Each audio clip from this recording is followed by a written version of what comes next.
Presidente, nós vivemos hoje em dia o pior momento no meu entendimento, da nossa diplomacia, né? O Brasil, ele prega a democracia, está na boca de todas as autoridades do governo, mas não pratica ela. A gente estava tratando aqui do tema da Venezuela, um tema crucial, e me desculpe, ministro, mas você consegue ver claramente uma disparidade de condutas. Israel se defendendo de terroristas, o Brasil vai e chama o seu embaixador de volta. Da Venezuela, tenta ali reatar as relações diplomáticas como se tivesse ocorrido algo normal. Nós tivemos uma eleição roubada na cara de pau, debaixo da barba de todo mundo.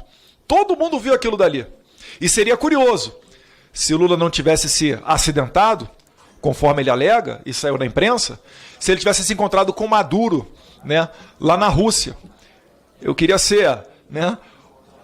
queria ter a oportunidade de assistir esse diálogo entre os dois, porque o Maduro foi cobrar publicamente o Lula. Na verdade, foi um dos seus ministros, uma das suas autoridades, falando, olha, calma aí, o Brasil teve um problema, teve um conflito na eleição, alegaram, né, uma suspeição de fraude, foi resolvido através do TSE. Por que na Venezuela, o TSE da Venezuela não tem a legitimidade que tem o TSE brasileiro? E aí você escancara uma estratégia da esquerda onde fica difícil você não suspeitar de fraude. Como se as autoridades constituídas na Venezuela tivessem legitimidade suficiente para dizer, não, nós somos imparciais e nós vamos aqui falar aqui quem foi o verdadeiro campeão. Nem sequer o Brasil exigiu as atas eleitorais da Venezuela. Nem sequer isso. O Lula apenas ficou fazendo um meio de campo, dizendo que teria que ter uma outra eleição. Aí a Venezuela falou, calma aí, Lula. O Maduro falou, no Brasil teve outra eleição quando teve um conflito? E aí você escancara toda essa podridão. O Brasil está se unindo à escória do que há de pior no mundo. Ministro, é inimaginável que o Itamaraty não tenha informações da presença do Hezbollah. Tarek El-Saimi, troca de prisioneiros. O Alex Saab, que há um tempo atrás voltou da prisão dos Estados Unidos, teve troca por 10 presos americanos na Venezuela. Não achem que essa conduta de fraqueza e baixa moral dos Estados Unidos seguirá com Donald Trump. Ocorrerá uma mudança muito grande nesse tabuleiro da geopolítica que já começou. Em 12 horas o Hamas pediu trégua, quer cessar fogo, fim da guerra, depois da eleição do Trump. O Putin falou que está pronto para sentar e negociar a questão da guerra da Ucrânia. O Xi Jinping falou que espera uma convivência pacífica com o governo Trump. E aí a gente vem para o Brasil e enxerga o Lula, dias antes da eleição, falando que a eleição do Trump significaria uns Estados Unidos, uma nova face do nazismo e do fascismo. Eu fico, meu Deus do céu, será que o Lula ainda está acreditando que ele vai resolver problemas de guerra tomando uma cervejinha, como ele falou durante a campanha eleitoral, que ele resolveria o problema da Ucrânia com a Rússia tomando uma cervejinha, com Putin e com Zelensky? Eu fico, meu Deus do céu, é inacreditável. Tem uma foto, prezado ministro, não foi Vossa Excelência na oportunidade, da posse do novo presidente do Irã, que está lá sentado um dos ministros e o vice-presidente da República, Geraldo Alckmin, do lado da nata do terrorismo mundial. É a nata, é o líder militar ou da inteligência lá do Hezbollah, do Hamas, acho que tinha até dos Houthis ali, que nada mais é do que o Hamas do Iêmen, e um por um Israel está eliminando. Foi só pisar fora do Catar, inclusive o Catar que tem a maior base americana fora dos Estados Unidos, foi só pisar fora do Catar que Israel foi lá e pimba, um por um. Inclusive, acho que é o emprego mais rápido que existe para você ser demitido na face da terra, é líder do Hamas, seja da inteligência, da ala militar. Esse pessoal aí que gosta de botar bebê em forno, degolar a criança, estuprar e tacar fogo em mulher viva. Isso daí, prezado ministro, é o que o Brasil está se aliando hoje em dia. Será que não causa indignação no Itamaraty? Será que não causa revolta? Porque, prezado Hélio, dos brasileiros certamente causa. E eu vou dar um conselho a Geraldo Alckmin, que ele não retorne ao Irã, que depois da posse do Trump não entenderia como improvável os Estados Unidos permitir que Israel faça a eliminação dos sistemas dos ayatolás ali.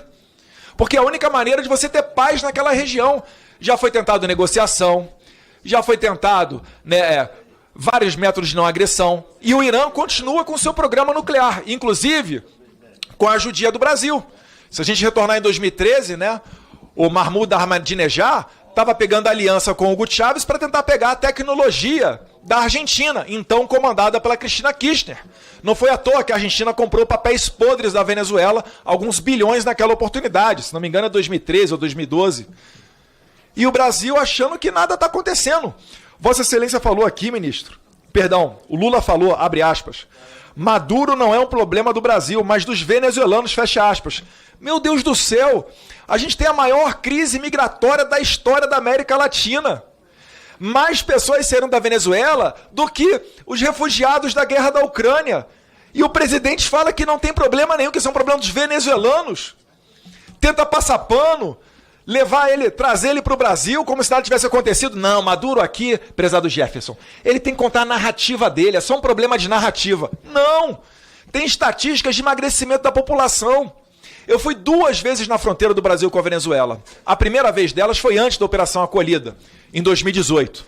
Peguei o carro e ia parando, porque tinha uma peregrinação de venezuelanos que iam de Pacaraima até Boa Vista, andando 200 quilômetros em 3 dias, porque não tinham dinheiro para pagar um ônibus, que deveria custar ali na faixa de 30, 40 reais. E aí eu perguntava para eles por que eles estão saindo da Venezuela. Era comum, eu botei até no YouTube, eles falando, a partir do momento que a gente vê as crianças comendo cachorro e gato de rua, fala, olha, não tem mais o que se fazer aqui. A maioria deles, homens em idade adulta, 20 a 30 anos, querendo cruzar a fronteira para trabalhar e mandar dinheiro para sustentar sua família lá. Esse é o sistema que o Brasil está se aliando, ministro. Eu não consigo entender com que razão o Brasil ainda faz esse tipo de coisa. A eleição, Vossa Excelência falou do Guaidó. Guaidó foi, né, o que, segundo a Constituição venezuelana, permitia chegar naquele momento para ser presidente. Mas faltava o quê? Faltava a força. Por quê? Porque Maduro já tinha, junto com o Hugo Chávez até no passado, desarmado a população venezuelana. Mais um tapa na cara daqueles que acham que desarmamento tem a ver com segurança pública. Não tem. Tem a ver com o controle da sociedade. Botar a população de joelho para comer gato e cachorro de rua. Ou assistir os vídeos do YouTube do pessoal com tarrafa caçando pombo nas cidades. E aí não tem poder de reação. Por quê? Porque o Maduro ele já importou. Certa vez o Hugo Chávez importou mais de 100 mil fuzis AK-47 e distribuiu para os coletivos dele. Tá registrado lá no livro Hugo Chávez, o Espectro, do excelente jornalista Leonardo Coutinho. Isso daí é para que serve o desarmamento. Então lá você tem o coletivo, você tem os Wagner, que são os mercenários russos, você tem as Vespas cubanas, você tem o Hezbollah, você tem interesses chineses, vocês têm a FARC, o ELN. É toda a escória do mundo tá ali, mas isso parece não ser suficiente para o Brasil tomar, desculpa aqui, ministro, vergonha na cara e romper relações com aqueles países, com aquele país. O Alex Saab era laranja do Maduro, todo mundo sabe disso, lavava dinheiro para o Maduro e por isso foi condenado nos Estados Unidos. Aqui tinha um adido militar, que era o último do corpo diplomático, pelo menos durante o período do presidente Bolsonaro. Adido militar que estava aqui, nós tentamos mandar de volta para lá, para a Venezuela, e o Barroso, ministro do STF Barroso, Luiz Roberto Barroso, disse que não poderia por causa da crise sanitária. O que tem a ver uma coisa com a outra? Até nisso veio interferir a Suprema Corte. E aqui, né, encaminhando para o final nesse tempo que me resta, o Macron vem ao Brasil, dá a mãozinha para o Lula, tira um par de fotos, porque ele tinha destruído a relação lá com o Níger, né? O Níger não ia mandar mais o urânio que a França queria, e 70% da energia da França é energia nuclear, que vem do urânio. Aí o Macron vem aqui, eu achando que ia pelo menos ocorrer uma transferência de tecnologia. Não. Ele fala, Brasil, estou fora de tecnologia, eu quero só matéria-prima. Colonizados. Vamos ser a extensão da Guiana Francesa para o Macron, que já não tem muita moral lá pela França. E aqui no final, né? Agora puxando aqui para a eleição do Trump, que muita coisa já está mudando no mundo. Tenho receio pelo futuro econômico do Brasil, ou das relações diplomáticas brasileiras, se o Lula continuar recebendo navio de guerra iraniano sancionado pelos Estados Unidos. O mundo inteiro se aproveitou da fraqueza do Joe Biden, né? Até mesmo a esquerda, né? Derrubou ele e sem sequer prévias, que é algo tradicional nos Estados Unidos, lançou a Kamala Harris para concorrer à presidência da República, né? O Biden talvez nem saiba que ele já está indo para o final do mandato dele. Não esperem que um governo Trump venha a ter esse mesmo tipo de conduta de fraqueza. A retirada das tropas do Afeganistão foi só o começo. Depois disso vieram, né, a guerra aí do Hamas com Israel, a China fazendo exercício lá para cima de Taiwan, Coreia do Norte fazendo ensaios com seus mísseis dentro do mar do Japão. O mundo virou uma bagunça. A Venezuela até chegou a se assanhar para tomar o Essequibo, talvez até passando por dentro do território brasileiro, uma preocupação que os militares me trouxeram. E o Lula falando do fim do padrão dólar. Novos capítulos estão por vir. Eu espero que o Brasil tenha a noção, e não a submissão, mas a noção de que ajudar estados terroristas, né, permitir essas caravanas migratórias para os Estados Unidos, incentivando, né, outros atores internacionais anti-americanos, esses tempos, pelo menos, retaliações ocorrerão e eles não condizem com o que está no coração do brasileiro, que é um coração pacífico e que sim preza pela boa relação com os Estados Unidos. Obrigado, presidente. Obrigado, deputado Eduardo Bolsonaro. Próximo inscrito. Muito obrigado, presidente. Só para começar dizendo que me honra a minha amizade com o embaixador Celso Amorim. Trabalhamos juntos há mais de 40 anos em diversas circunstâncias, no Itamaraty e em outros ministérios, como foi o caso do Ministério da Ciência e Tecnologia, no governo do presidente Zé Sarney, sob a liderança do ministro Renato Acha. Em outras ocasiões foi meu chefe também, como ministro do exterior, chefe de todos, enfim, pessoa que admiro e tenho grande amizade. Mas, voltando então às perguntas, respondendo ao deputado Eduardo Bolsonaro, que infelizmente saiu porque tem outros compromissos, mas queria só dizer que não concordo com ele, que é o momento pior da diplomacia brasileira. Eu acho que é um grande momento, estamos voltando à tradição da diplomacia brasileira, a volta do Brasil aos grandes foros internacionais, não ao isolacionismo, a cooperação com os vizinhos, a integração regional e a participação em todos os foros. O presidente Lula teve até o momento em torno de 65 contatos diretos com chefes de Estado, coisa que não acontecia recentemente, no passado recente. Ele é demandado e é procurado por inúmeros chefes de Estado. Ele foi convidado este ano, para dar uma ideia da penetração e do contato que ele tem em todas as áreas, em todas as regiões, ele foi convidado especial para a cúpula anual da União Africana em Addis Abeba, na sede da União Africana, esteve lá como o único convidado especial para essa ocasião, sendo muito demandado e muito procurado por todos os 54 chefes de Estado da União Africana, essa importante organização. O presidente Lula foi convidado, e aliás é o único presidente brasileiro que foi convidado 10 vezes para as reuniões do G7, 4 vezes no seu primeiro mandato, 4 no segundo e 2 vezes neste ano. Já está convidado para a próxima, que acontecerá no Canadá, a cúpula do G7.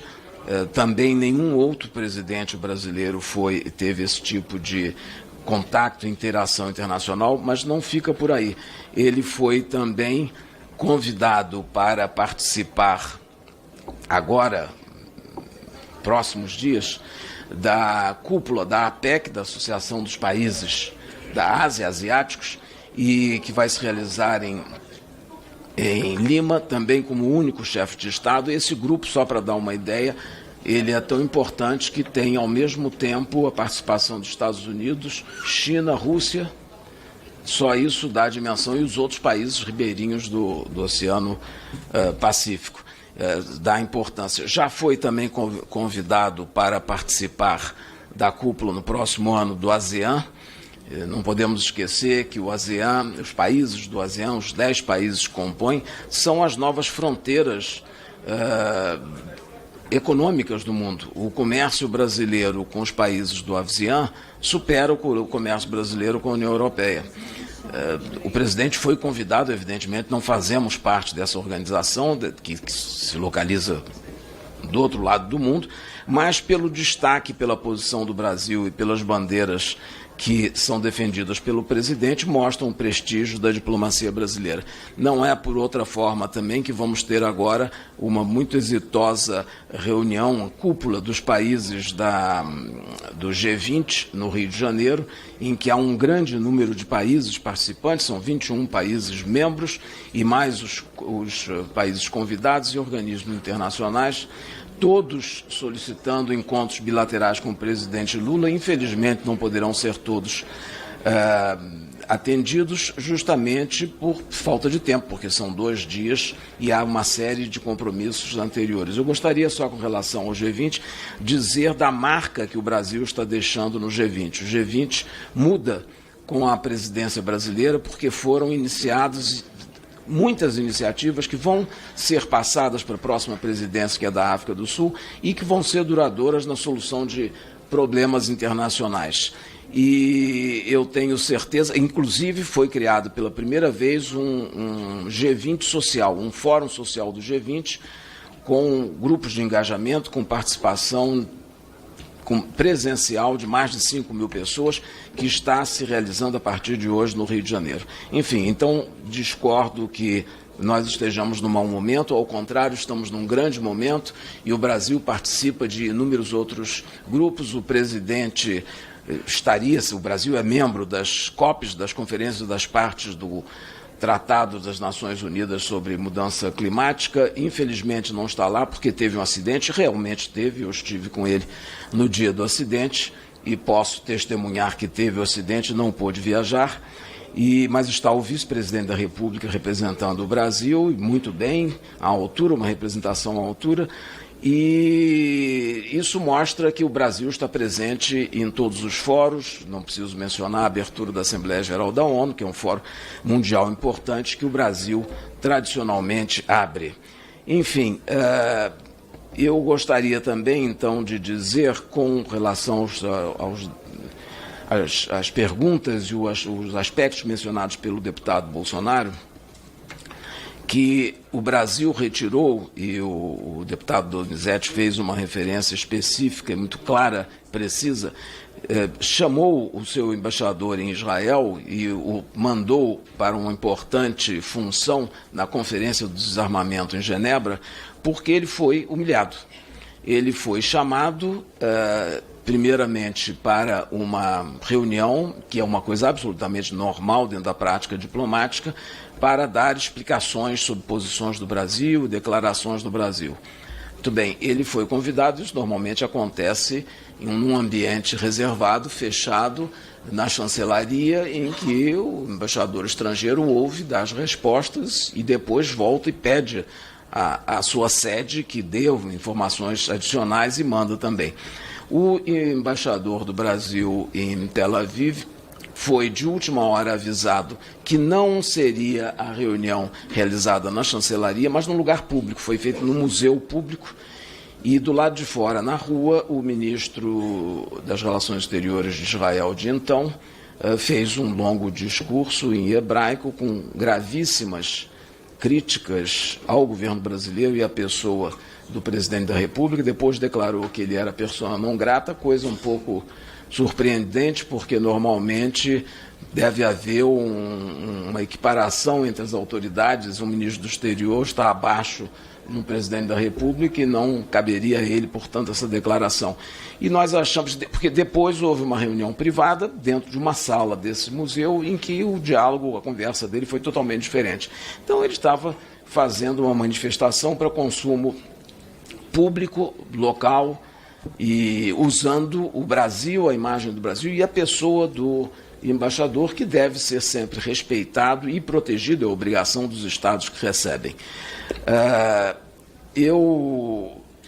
Foi esse o caso e nós retiramos, realmente, não cortamos relações diplomáticas com Israel, temos lá um encarregado de negócios, que é um ministro da carreira diplomática, a embaixada continua funcionando perfeitamente, inclusive deu assistência à comunidade brasileira que foi repatriada no ano passado, pela Operação Regressando em Paz, em que vieram 1.500 pessoas, aproximadamente, entre o final do ano e o mês de janeiro, fevereiro, que estavam em Israel, na Palestina e na faixa de Gaza. Foi uma operação enorme, com grandes dificuldades, e foi assistida e acompanhada pela Embaixada do Brasil em Tel Aviv, sob a responsabilidade do encarregado de negócio, que saiu muito bem.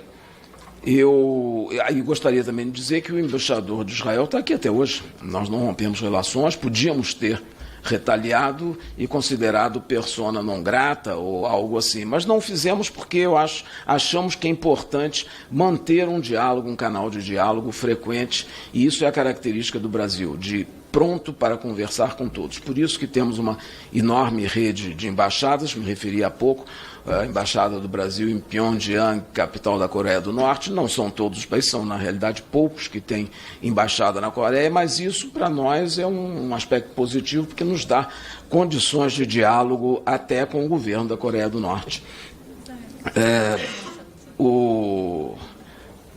Depois, com relação às questões da Venezuela, sobre as questões do sistema eleitoral e críticas de que teria sido feita pelo presidente Maduro ao TSE, talvez tenha feito por desinformação. Acho que o TSE e o sistema eleitoral brasileiro é amplamente conhecido e reconhecido. Ministro, só pedir para incluir mais 5 minutos para o ministro aqui, como foi os 10 mais 5, em virtude de... mas nós tivemos 25 minutos de pergunta para o ministro, então ele tem o direito de poder dar continuidade às respostas aí, por favor. Serei breve. Então, só dizer que o sistema é reconhecido mundialmente e cabe ao Brasil, no sistema brasileiro, cabe ao TSE declarar o resultado das eleições. Porque o que o presidente Maduro fez é dizer que ele também tinha tido a confirmação de suas eleições pelo Tribunal Superior, pelo STF da Venezuela. No caso do Brasil, não foi o STF, foi o TSE, Tribunal Superior Eleitoral, que é quem cabe se manifestar e dirimir as dificuldades. Então, era para explicar isso. Só com relação à eleição do presidente Trump nos Estados Unidos, críticas que o presidente Lula teria feito, ele não fez críticas, ele fez comentários, é óbvio e é natural que ele se manifeste a respeito dos candidatos em países do exterior e partidos que sejam mais perto do seu partido, da sua posição partidária. Agora, devo dizer que também o presidente americano Trump já tinha feito uma série de comentários muito mais difíceis, até muito mais críticos ao Brasil e ao presidente Lula. Então, eu acho que isso são coisas de campanha, não tem problema. Quanto à questão do Irã, o deputado me perguntou quando nós vamos deixar de receber navios sancionados e tudo. Eu queria só dizer a ele que a autorização para que o navio visitasse o Brasil foi dada em final de outubro, ou em outubro ou em novembro de 2022, portanto, durante o governo do presidente Bolsonaro. E só foi confirmada pelo Brasil, inclusive, que já tinha sido autorizado. E com o Irã nós temos 150 anos de história, períodos anteriores, e visitas, inclusive, de chefes de Estado, do imperador do Irã, e continuamos a ter uma relação importante também. Finalmente, para encerrar, era essa questão, e a questão do padrão dólar a que ele se referiu, isso acabou há quase 50 anos, mas não foi o Brasil que acabou, ou por críticas do governo, foi uma decisão do governo americano.